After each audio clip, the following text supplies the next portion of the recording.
Hello friends and welcome back to विज्ञान का ज्ञान। क्लास 10th टर्म 2 की साइंस की तैयारी में बहुत सारे बच्चे ऐसे थे जिन्होंने कहा कि सर बड़ी लॉन्ग वीडियोस हो जाती हैं, 1.5 घंटे 2 घंटे 3 घंटे, तो क्या ऐसा नहीं हो सकता है कि सारी कॉन्सेप्ट कम से कम समय में बताई जा सके और जिससे हमारा टाइम भी सेव हो। तो उसके लिए मैंने सोचा कि एक बहुत इंपॉर्टेंट केमिस्ट्री का चैप्टर है। डेफिनेटली टर्म 2 में 2 ही चैप्टर्स ही हैं आपके पास, बेसिकली कार्बन कंपाउंड और पीरियोडिक क्लासिफिकेशन। ऐसी स्थिति में ये चैप्टर आने वाले क्लास 11th में आपके लिए एक बहुत मजबूत चैप्टर बन के आने वाला है। तो मैं कोशिश करूँगा आपको मैक्सिमम मार्क्स भी इसमें आए और आपको ज़्यादा से ज़्यादा समझ में भी आए। बस ध्यान से बने रहेगा। अगले 30 मिनट की वीडियो है और लास्ट में मैं आपको एक लिंक जरूर दूंगा जिससे आप क्वेश्चन तक पहुँच सकें। So let's start periodic classification of elements. Friends, यहाँ पर आपके सामने एक प्रश्न है, why do we need to classify the elements.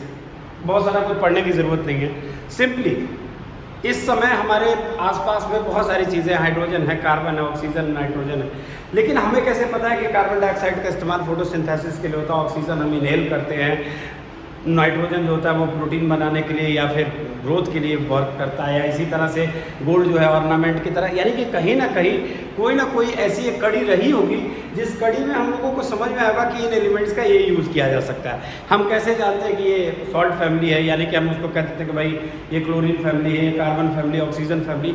हम तमाम एलिमेंट्स को हमने बांट रखा है और उनकी कैटेगराइजेशन हमने अपने माइंड में एकदम स्ट्रांगली बना ली है कि ये चीज़ इस चीज़ के काम आएगी। तो ये एक आंसर था आपके लिए, आप इसको जैसे चाहें अपने शब्दों में बनाए। ध्यान रहे, बुकिश आंसर या इस प्रकार की कोई भी ऐसी चीज़ों को जो रटी रटाई कॉन्सेप्ट होती है उससे अलग हट करके आप बोर्ड में ट्राई करें, क्योंकि बोर्ड को अच्छा लगेगा कि बच्चे ने अपने बात को अपने हिसाब से रखा है और बस बात टू द पॉइंट होनी चाहिए। यानी कुल मिलाकर के इस क्वेश्चन का आंसर है कि हमें एलिमेंट्स को क्लासिफाई करने की ज़रूरत इसलिए है कि अलग अलग एलिमेंट्स का अलग अलग नेचर होता है और उनके अलग अलग यूजेस होते हैं। किसकी क्या यूजेस हो सकती है या किसको किस यूज़ में लाया जा सकता है, इन सब चीज़ों को जानने के लिए एलिमेंट्स को क्लासीफाई करना बहुत ज़रूरी है। सो नेक्स्ट, अब शुरुआत होती है कि भाई ये चैप्टर की शुरुआत हुई तो सबसे पहला नाम इस देखिए महापुरुष एक दिख रहे हैं, डॉक्टर साहब, इनसे शुरुआत होती है। लोग कहते हैं कि ये बेवकूफ़ थे, गलत थे, उल्लू थे, गधे थे, जो भी कुछ भी कहे, लेकिन ऐसा नहीं है। क्योंकि होता क्या है कि साइंस में जब बाद में मॉडिफिकेशंस होती हैं, आज के आईफोन को देख करके वो पहले वाला नोकिया जो एक हाथ का होता था फ़ोन, जिसको हम पॉकेट क्या झोले में लेकर के चलते थे, तो उस ज़माने के हिसाब से वो लेटेस्ट था और आज के हिसाब से हमारा आईफोन या कोई अन्य कंपनियां जो भी हैं नए नए अपने डिज़ाइन ला रही हैं, लेटेस्ट है। लेकिन पेरेंट जो इन्वेंशन होती है उसकी कीमत हमेशा ज़्यादा मानी जाती है। इस तरह से आज भले ही हमारे पास पीरियोडिक जो टेबल है वो हेनरी मोज़ले की दी गई है, जिसे मॉडर्न पीरियोडिक टेबल कहते हैं, बट अगर पीरियोडिक टेबल को पहली बार किसी ने एलिमेंट्स को समझने की कोशिश की, जिन्होंने हमारे सामने उन एलिमेंट्स की एक पहचान बताई, लोगों के सामने उसको लाने की कोशिश की, वो थे हमारे डॉबनर साहब। सो इनको क्रेडिट देना चाहिए। अब देखिए 1817 की एक ईस्वी में इन्होंने क्या किया, इन्होंने अपने एक ट्राइड का नियम लाया। एक बड़े सिंपल से पॉइंट थे कि इन्होंने क्या किया कि एक ग्रुप बना लिया 3 एलिमेंट्स का, जैसे यहाँ एग्जांपल में मैंने दिया है लिथियम, सोडियम, पोटेशियम। इन्होंने एक ग्रुप बना लिया और उसका एक अर्थमेटिक मीन निकाला। इनका फॉर्मूला सिंपल से ये फंडा था कि उन्होंने कहा कि फर्स्ट और थर्ड वाले एलिमेंट के मास को हम ऐड कर देंगे और उसका मीन निकालेंगे, तो जो वैल्यू आएगी वो मिडल वन के इक्वल होगी। यही था डॉबनर ट्रायड। लेकिन चूंकि ये बहुत ज़्यादा लंबे, मतलब जिनकी एटॉमिक नंबर बहुत ज़्यादा थी या जो उस समय में जो नॉन एलिमेंट्स थे सारे के सारे इनके ट्राइड में फिट नहीं हुए, तो ये इनकी एक बहुत बड़ी लिमिटेशन हो गई। हालांकि इन्होंने जिस तरह से ट्राई किया, शुरुआत में कुछ ऐसे एलिमेंट्स थे जो उसमें बहुत फिट बैठे, बड़ा अच्छा था, सब कुछ सही लग रहा था, लेकिन बाद में जाके 3 ट्राइड्स के बाद इनके पास कुछ बचा नहीं। सो इनका ओवरऑल फ्लॉप हो गया। न्यूलैंड लॉ ऑफ ऑक्टेव्स की बात करें हम लोग, न्यूलैंड साहब इनके बाद आए। उन्होंने देखा कि भाई डॉबनर साहब ने अपनी ट्राइड दी, लेकिन उस समय में जो नॉन एलिमेंट्स थे उन्होंने उसको अच्छे से पैक नहीं किया, या यूँ कहें कि एक कमरा है और कमरे में बहुत सारे सामान रखे, एक बंदा पहले गया, अंदर एंट्री करता है, वो कुछ चीज़ों को तो अरेंज करता है, लेकिन किचन में जाकर के तकिया छोड़ देता है। अब आप आते हो किचन में, देखते हो, कहते हो अरे यार किचन में तकिया कैसे हो सकता है, ये तो बेडरूम में होना चाहिए। तो आपने उस कमरे को देख करके आपके माइंड में एक चीज़ आई कि यार चीज़ें अरेंज की गई हैं लेकिन सही से नहीं है, या थोड़ा ऑकवर्ड लगा, तो आपने क्या किया, वहाँ से उन चीज़ों को उठा करके आप लाए और उनको सही जगह पर लाने की कोशिश की। हालांकि कुछ सामान आपसे भी छूट गए। तो इन्होंने म्यूजिकल नोट्स का आधार बनाया और इन्होंने कहा कि जिस प्रकार से संगीत में सरगम जो है हर आठवां सुर जो आता है वो पहले वाले को रिजेंबल करता है, तो इन्होंने कहा हमारे यहाँ भी जो एलिमेंट्स होते हैं वो एक रिपीटेड एक इंटरवल के बाद एक दूसरे की प्रॉपर्टी को रिजेंबल करते हैं, यानी एवरी 8th एलिमेंट जो है वो पहले वाले से रिजेंबल करेगा। और इस प्रकार से इन्होंने एक लॉ दिया जिस लॉ का नाम था लॉ ऑफ ऑक्टेव्स। अब यहाँ पर ये सारी बातें इन्होंने कही, बच्चों मेन कॉन्सेप्ट यही है। अब चलते सीधे मुद्दे की बात पे। इन्होंने कहा क्या? इन्होंने कहा कि ये जो हमने पैटर्न बना करके आपके सामने में दिया है, इसको आने वाले समय में, उस समय में देखिए दरअसल में 56 एलिमेंट्स थे और 56 एलिमेंट्स के बाद कहेंगे आप देखिए ओनली 63 एलिमेंट्स, जब हम ड्रॉबैक्स को पढ़ते हैं तो वहाँ पे 63 एलिमेंट्स की बात की जाती है, लेकिन शुरुआती दौर में लोगों के सामने एग्जिस्टेंस में सिर्फ 56 एलिमेंट हुआ करते थे। तो इन्होंने जब उसको अरेंज किया तो कुछ इस तरह से अरेंज किया। यहाँ पे आपको एक कमी दिखेगी, कमी ये दिखेगी, ये देखिए, ये बहुत बड़ी कमी, ये देखिए बहुत बड़ी कमी है। मैं माना 1 मिनट के लिए कि किसी एलिमेंट को, यहाँ पे बोरॉन है, बोरॉन से एल्युमिनियम को 8वां, जाहिर सी बात है कि बोरॉन का एटॉमिक नंबर आज हमें पता है कि ये 5 और एल्युमिनियम का 13 है, तो 8 5 13 हम कैलकुलेट कर रहे हैं, 8 का डिफरेंस आ रहा, तो इसने रिजेंबल करने की कोशिश की। लेकिन जैसे ही इनकी बनाई गई पीरियोडिक टेबल के हिसाब से जब हम नीचे जाते हैं तो हमें 2 एलिमेंट एक साथ दिखते हैं। ये कैसे हो सकता है? ये चीज़ लोगों को खटकी कि भाई एक ही सेम स्लॉट में आप 2 एलिमेंट को कैसे फिट कर सकते हैं, और दोनों का नेचर भी काफ़ी डिफरेंट था। अब कोबाल्ट और निकल में बहुत अंतर है, फिर भी इन्होंने इसको, अब देखिए इसमें सबसे बड़ा विवाद कहाँ से हुआ? ये रहा आपका आयरन। अगर आप प्रॉपर्टीज़ के लिहाज से देखें तो आयरन निकल कोबाल्ट देखने में एक जैसे लगते हैं, फिजिकली तो काफ़ी रिजेंबल करते हैं, तो उस हिसाब से यहाँ पे आयरन को यहाँ उठा करके लाना चाहिए था, तब ये थोड़ा सा टैली करता है, लेकिन ऐसा इन्होंने किया नहीं। तो कुल मिलाकर के इनके पास इनकी ये टेबल जो बनाई गई, इनका सबसे बड़ा ये ड्रॉबैक बन गया। दूसरा इनका ड्रॉबैक ये बना कि इन्होंने कहा कि आज हमारे पास right now we have 56 elements and no further elements will be discovered in future. इन्होंने ये भी कहा कि अभी हमारे पास 56 एलिमेंट्स है और भविष्य में अब कोई नए एलिमेंट्स डिस्कवर नहीं होंगे। खैर, तो जाहिर सी बात है साइंस है, तो साइंस में जाहिर सी बात है इनकी गलतियों को कोई ठीक करने जरूर आएगा, और जो ठीक करने आएगा फाइनली उसका हम क्रेडिट उसको ज़्यादा देंगे। तो इस तरह से आपके सामने एक क्वेश्चन आ सकता है कि what are the limitations of Newland law of octaves. तो देखिए बड़ा सिंपली दिया गया, the major limitation of Newland law of octaves are, पहला, it was applicable to only lighter elements having atomic mass up to 40। तो ये बच्चों एकदम बिल्कुल माइंड में याद रखिएगा, जिनकी एटॉमिक मास 40 थी या कुल मिलाकर के जो हल्के एलिमेंट्स थे ये उस पर एप्लीकेबल था। यूरेनियम, टाइटेनियम, स्कैंडियम, वैनेडियम पर ये अप्लाइड नहीं था क्योंकि वो बड़े एलिमेंट्स थे। तो छोटे छोटे एलिमेंट्स पे इनका लॉ ऑफ ऑक्टेव फिट बैठ रहा था। अच्छा, इसके बाद है आफ्टर कैल्शियम। इन्होंने देखा कि कैल्शियम के बाद first and 8th element did not have similar property, यानी कि इनकी कैल्शियम तक ही वैलिड थी। अब देखिए, those element that were discovered after Newland law of octave did not follow the law of octave, अर्थात इनके जाने के बाद जब डिस्कवरी हुई, अन्य एलिमेंट्स हमारे सामने डिस्कवर होकर के आए, उनमें से किसी भी एलिमेंट ने इनकी लॉ को फॉलो नहीं किया। 3 पॉइंट हो गए, ध्यान देने वाली बात है। पहला पॉइंट आपका क्या था? लाइटर एलिमेंट्स तक। दूसरा पॉइंट अप टू कैल्शियम। तीसरा पॉइंट कि इनकी डिस्कवरी के बाद जो एलिमेंट्स डिस्कवर हुए वो एलिमेंट्स इनके लॉ को फॉलो नहीं कर रहे थे। आगे देखिए, some similar elements have been separated from one another while some dissimilar elements have been placed in the same column। वही कि कुछ सिमिलर एलिमेंट्स को अलग कर दिया गया। अब आप यहाँ वापस आइए, सिमिलर एलिमेंट ये और ये, इनको सेपरेट कर दिया गया, और कुछ डिसिमिलर जो बिल्कुल मिलते जुलते नहीं थे उनको एक बॉक्स में एक साथ ला करके रख दिया गया। तो कुल मिलाकर के आपको समझ में आ गया होगा कॉन्सेप्ट, बहुत क्रिस्टल क्लियर है बिल्कुल कि इन्होंने 56 एलिमेंट पे प्रयोग किया। इन्होंने every 8th element will resemble the property of the first element, मतलब विद कंपैरिजन या with respect to the first element इन्होंने बोला। उसके बाद इन्होंने गलती ये कर दी कि कुछ की प्रॉपर्टीज बिल्कुल डिफरेंट थी, उसको एक बॉक्स में ला करके रख दिया, डिसिमिलर एलिमेंट को एक साथ रख दिया और सिमिलर वाले को उससे दूर कर दिया। तो चलिए, ये आपका कॉन्सेप्ट है, ये क्वेश्चन जरूर आता है, मैक्सिमम टाइम पूछा जाता है। अब आते हैं मेंडलीव साहब पर। जाहिर सी बात है इनको भगवान कहा जाता है। उस दौर में इनकी कॉन्ट्रीब्यूशंस के ही आधार पे आजकल की हमारी मॉडर्न पीरियोडिक टेबल भी बेस्ड है, या यूँ कहें कि हेनरी मोज़ले अगर कुछ कर पाए तो उसमें बहुत बड़ा योगदान मेंडलीव साहब का था।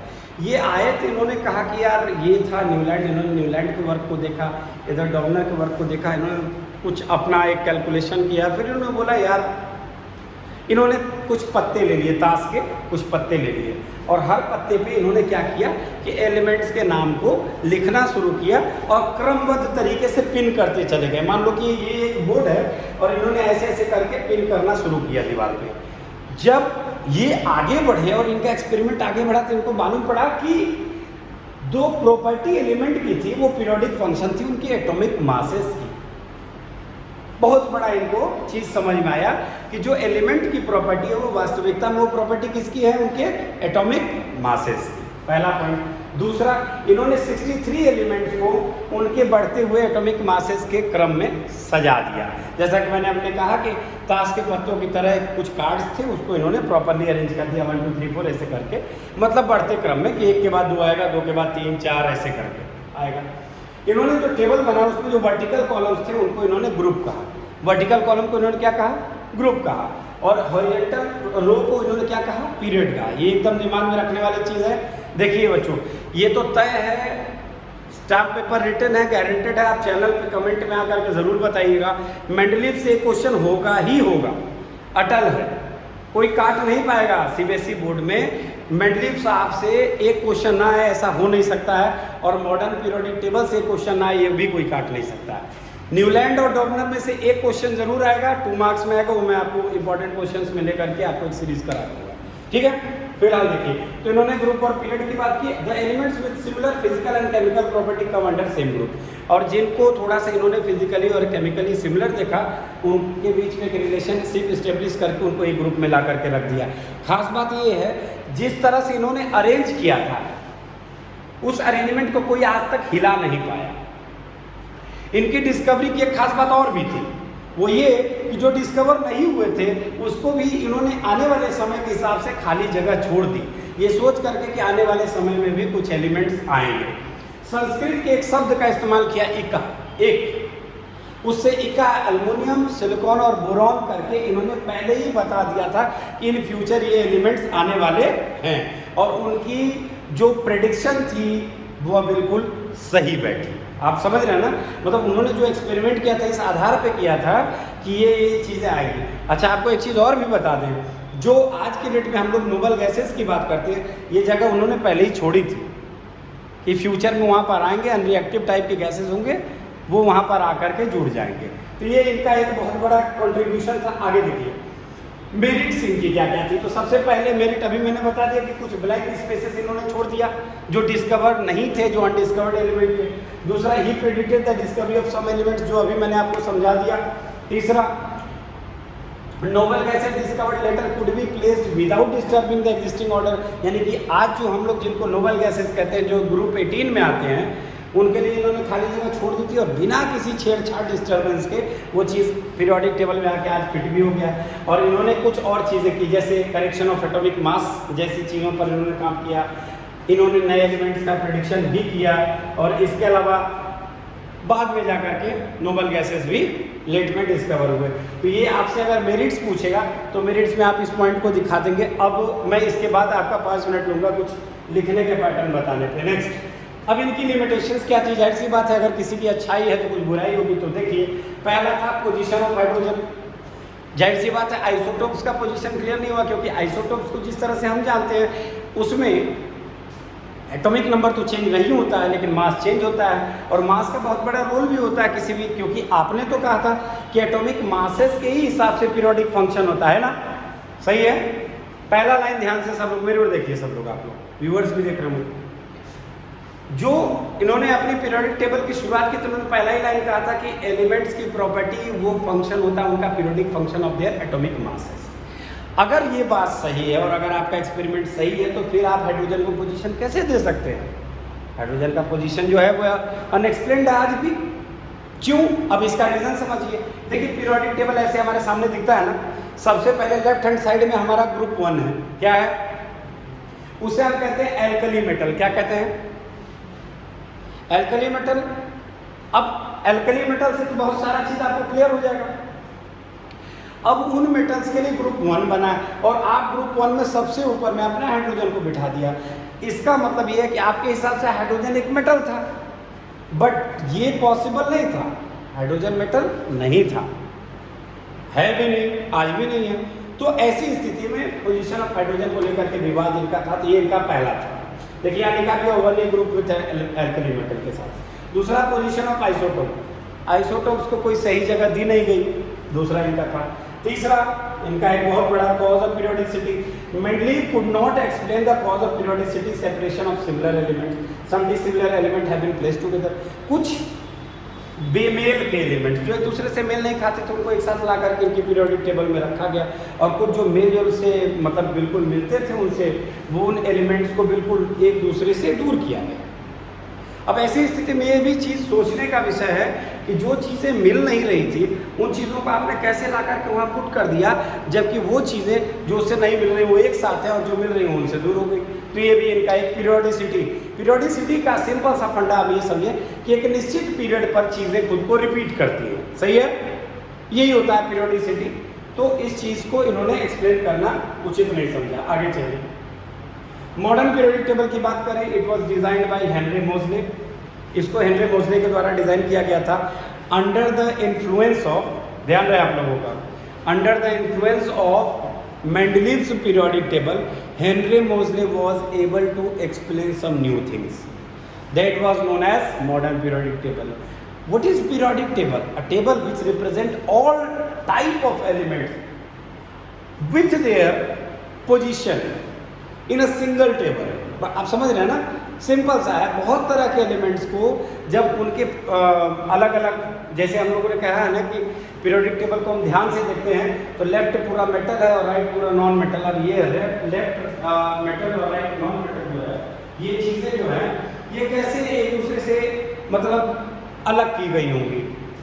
कुछ तो रीज़न रहा होगा इसका, कुछ तो रीज़न रहा ही होगा कि भाई कैसे इनको पता चला कि भाई हमको इसको मिक्स नहीं करना। आपने पीरियोडिक टेबल में ध्यान से देखा होगा एक सीढ़ी जैसा जिगजैग पैटर्न है।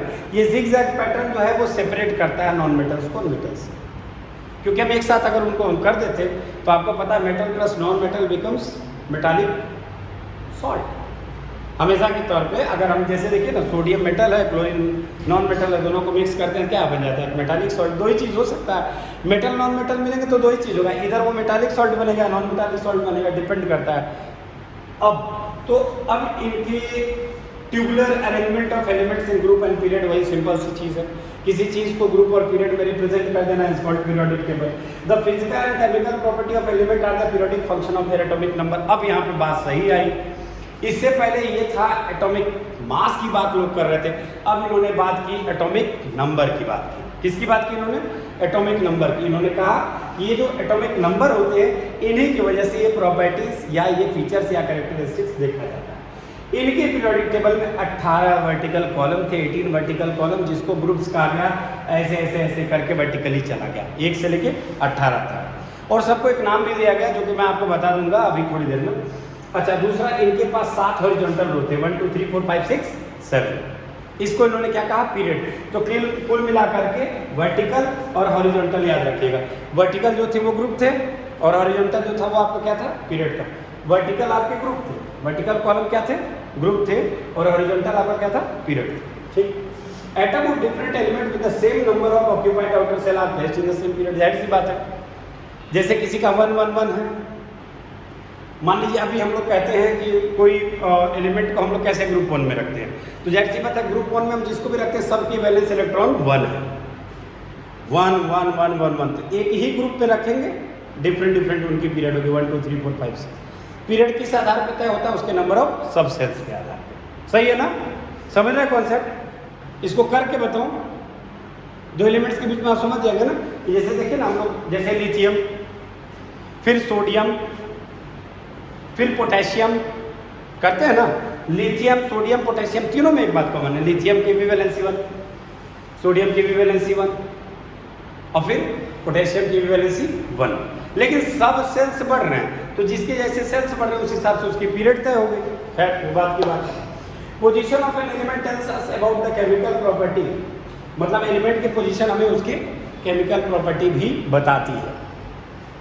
Metal are present in left side whereas non metals are present in right side. कुल मिला के ये पीरियोडिक, ये स्क्रीन को आप पीरियोडिक टेबल मान लो, यहाँ ये बीचों बीच मान लो, इधर लेफ्ट पूरा आपका मेटल होता है और इधर नॉन मेटल्स होते हैं। लेफ्ट में आपके नॉन मेटल्स नहीं होते। नेम ऑफ ग्रुप कर लीजिए, फर्स्ट ग्रुप का नाम एल्कली मेटल, दूसरे का एल्कलाइन अर्थ मेटल, तीसरे यानी कि आप अब थर्ड फोर्थ फिर छोड़िए, अब 13th ग्रुप पे आइए सीधे सीधे, उसे हम बोरॉन फैमिली कहते हैं, बाकी किसी का नोमेनक्लेचर हो ही नहीं है। 14th ग्रुप को कार्बन फैमिली कहते हैं, 15th ग्रुप को नाइट्रोजन फैमिली कहते हैं, 16th को ऑक्सीजन फैमिली कहते हैं, 17th को हैलोजन या सॉल्ट फैमिली कहते हैं और 18th को नोबल गैसेज या इनर्ट गैसेज फैमिली कहते हैं। ये एक आपका बेसिक हो गया, इस प्रकार से आप नेमिंग ग्रुप का कर लेंगे। आगे फिर बढ़ते हैं, how can we find in. अब इसको फाइंड करने का सिंपल सा तरीका है, पहले तो ये क्लियर है कि अगर हमको किसी का फाइंड करना है, जैसे देखिए सोडियम 281 है, 3 shells are there, so period number is 3। Simple, अगर यहाँ पर हम किसी चीज़ को, अगर हम सपोज अगर यहाँ पर किसी चीज़ को अगर लेकर के आते हैं, मानिए कि हमारे सामने में एल्युमिनियम है, एल्युमिनियम का हम 13 जान रहे हैं और इसको हमने डिवाइड किया 2 8 3। यहाँ पे हमारे सामने में समझ में आ गया कि इसके पास 3 ऑर्बिट्स है, तो हमने क्लियरली बता दिया कि इसके पीरियड कितनी होगी, 3 होगी। क्लियर है ना, कुछ भी नया नहीं है इसमें समथिंग। यहाँ पर आप देखिए कैल्शियम में 2 8 8 2, यहाँ पे हमको 4 दिख रहे हैं, 4 सेल्स दिख रहे हैं, इसका पीरियड कितना हो जाएगा, 4 हो जाएगा। सेल्स के हिसाब से उसके पीरियड बन जाएंगे। आगे आते हैं, इसी प्रकार से अगर हमको किसी का पीरियड के बाद ग्रुप निकालना है, तो यहाँ देखिए यहाँ पे एक चीज कह रहा है कि यदि एस ब्लॉक में है कोई भी एलिमेंट, तो उसकी वैलेंस इलेक्ट्रॉन जितनी होगी वही उसका ग्रुप होगा। ठीक है, एस ब्लॉक में है, एस ब्लॉक में सीधे देख लीजिए, एस ब्लॉक में जो उसकी वैलेंसी है 2 है, तो इसको सीधे यहाँ पर क्या करा, ग्रुप का मतलब number of valence electron is equal to 2, तो ये बराबर हो गया। फिर इसी प्रकार से अब आ जाइए पी ब्लॉक में है, तो पी ब्लॉक के लिए यहाँ पर आपका दिया हुआ है कि फॉर्मूला सिंपली दिया हुआ है कि नंबर ऑफ वैलेंसेस प्लस उसमें 10 कर दो, जो वैलेंस इलेक्ट्रॉन होगा उसमें 10 ऐड कर देना। आप देखो यहाँ सल्फर है 16 है, यहाँ 6 आया था, इसमें 10 और जोड़ दो तो 16 आ गया, तो सीधे आपने निकाल लिया, इसका ग्रुप 16 हो गया। समझ गया बात को। एस ब्लॉक के लिए ये नियम है, पी ब्लॉक का ये नियम है। आगे बढ़ते हैं हम लोग। अब आइए डी ब्लॉक पे। डी ब्लॉक का सिंपल सा फंडा होता है n-1d plus number of electron in ns। इसका फॉर्मूला सिंपल सा है, इसमें बस आपको डी सब सेल में जितने इलेक्ट्रॉन है उससे जो इलेक्ट्रॉन आपके s सब सेल में, जैसे हम लोग नहीं लिखते 1s2 2s2 2p6 ऐसे करके लिखते हैं ना, तो ये बड़ा सिंपल सा है। इसमें आकर के जो आपका डी सब सेल में बचेगा और जो एस सब सेल में बचेगा, दोनों को ऐड कर देंगे तो आपका ये निकल करके आ जाएगा। जैसे देखिए इस फॉर्मूला में एक बनाया भी गया है, यहाँ पे एग्जांपल के तौर पे यहाँ देखिए ये फेरस है यानी आयरन है, इसका 26 है। जब हम लोग इसका करते हैं तो हम लोग इसका इलेक्ट्रॉनिक कन्फिगरेशन निकालते हैं, तो डी में इसका आता है यहाँ पर 6 और एस में इसका आता है कितना 2, यही फॉर्मूला है ना। तो अब यहाँ पर ये देखिए ये 6 + 2 हो जाएगा, यहाँ देखिए 6 + 2 हो गया, 8 कर दीजिए। यानी कि अंतिम में इसके डी पर जितना चार्ज होगा उसको एस वाले चार्ज में ऐड कर लोगे तो उसका ग्रुप नंबर निकल जाएगा। कोई कंफ्यूजन है किसी को?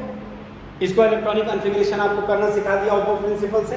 अब आ जाइए एफ ब्लॉक में। एफ ब्लॉक में सिंपली कहा जाता है जो उसका नंबर ऑफ ग्रुप जो भी कुछ भी हो उसका हमेशा 3 ही ग्रुप आपको फाइंड आउट होगा। तो उम्मीद करते हैं इस छोटे से 30 मिनट के प्रयास में मैंने इस चैप्टर को आपके सामने जल्दी से जल्दी लाने की कोशिश किया। इस वीडियो को देखें और कमेंट सेक्शन में ज़रूर जा करके बताएं। और इसके साथ एक ट्रेंड जैसी भी चीज़ होती है उसको भी मैं कंटिन्यू कर देता हूँ आपके सामने। देखिए यहाँ पर एक ट्रेंड की बात की गई है कि जैसे across the period left to right, अब ये पीरियड ऐसे ऐसे बढ़ रहा है, लेफ्ट से राइट जा रहा है, तो क्या होगी एटॉमिक साइज तो डिक्रीज करेगी, ऐसे ऐसे बढ़ेंगे लेफ्ट से राइट। यानी कि अब यहाँ पर हाइड्रोजन है और उधर सबसे लास्ट में उधर हीलियम है, तो पूछा जाएगा हाइड्रोजन बढ़ा कि हीलियम बढ़ा, तो हाइड्रोजन बढ़ा, लेफ्ट टू राइट ये छोटा। अब डाउन द ग्रुप की बात करें, ग्रुप में आइए, ग्रुप में नीचे नीचे बढ़ते चले जाइए तो धीरे धीरे बढ़ेगा। अब कोई कहेगा कि हाइड्रोजन और लिथियम और सोडियम में बड़ा कौन है, तो जाहिर सी बात है सोडियम बड़ा है क्योंकि एटॉमिक साइज बड़ी है, तो टॉप टू बॉटम आने पर एटॉमिक साइज इंक्रीज करती है।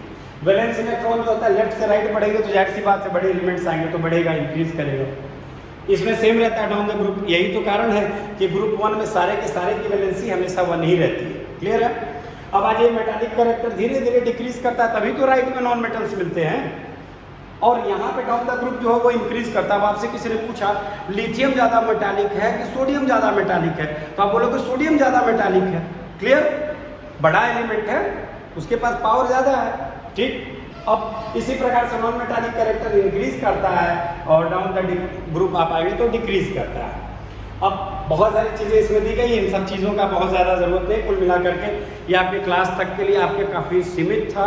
ट्रेंड्स इस तरह से आपसे पूछेगा कि आप वहाँ पे down the group across the period, ये दो शब्द अपने दिमाग में रखिएगा कि मेटालिक नॉन मेटालिक कैरेक्टर से रिलेटेड या एटॉमिक साइज से रिलेटेड आपसे क्वेश्चन जरूर पूछा जाएगा। कुछ बेहतरीन क्वेश्चंस के साथ मैं एक वीडियो और अपलोड करूँगा जिसमें मैं सिर्फ कुछ क्वेश्चंस को लेकर के आऊँगा और कुछ सॉल्यूशंस के साथ। मैं प्रयास कर रहा हूँ पिछले 10 साल के सारे क्वेश्चंस को एक जगह लाने की, ताकि आपकी पूरी तैयारी इस चैनल के माध्यम से हो जाए। सो अगली वीडियो के लिए आप चैनल को सब्सक्राइब करें। तब तक के लिए धन्यवाद।